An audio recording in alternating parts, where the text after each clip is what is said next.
We are keeping an eye on the markets, taking a live look at the big board right now. Markets are up and oil prices have dropped amid ceasefire efforts in the Middle East. So let's go to CBS News MoneyWatch correspondent Kelly O'Grady. Kelly, thank you for joining us today. With the ceasefire in such a fragile state, what are you hearing from investors on market impact? What I'm hearing from investors, there's still hope that this is all going to come together. I mean, you and I spoke yesterday. We saw the market sort of jump after Iran's retaliation, and it was sort of that bet that something was coming, that this was going to cool off. And of course, we did get that ceasefire announcement last night. That is causing oil prices to drop even further. And that is something that investors want to see, because oil prices, it's not just what you and I pay at the gas pump. I mean, that's something that trickles through when it comes to inflation as a whole. So they're happy to see that.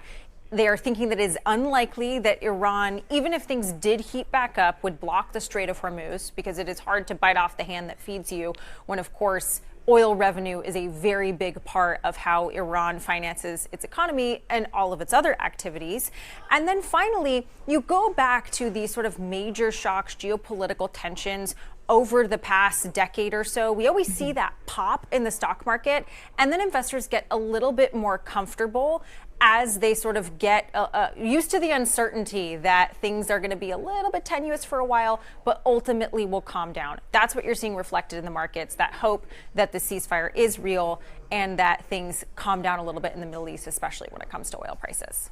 Okay. And right now, back here at home, Federal Reserve Chair Jerome Powell is testifying on Capitol Hill for the Fed's semi-annual monetary policy report. Here's some of what he said so far when pressed on interest rates. You're right that if you just look in the rearview mirror and look at the existing data that we've seen, you can make a good argument that that would call for us to be at a neutral level, which would be, a couple of cuts or maybe more kind of thing. The reason we're not is the forecast by all professional forecasters that I know of on the outside and the Fed do expect a meaningful increase in inflation over the course of this year.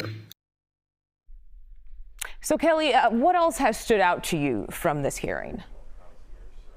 Well, it's definitely been a bit theatrical from both sides of the aisle questioning Chair Powell. I have to say they're more theatrical than the rest of us reporters in the room last week with Chair Powell.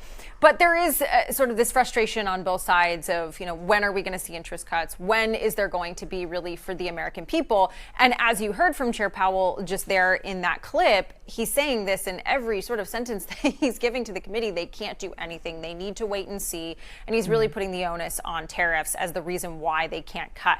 The two things, though, that stick out to me outside of what we have heard in that room is over the past few days, we've heard from two of Fed Chair Powell's board of governors. And those are the folks that in that meeting, they vote with him on whether we're going to cut interest rates, hold, or raise them.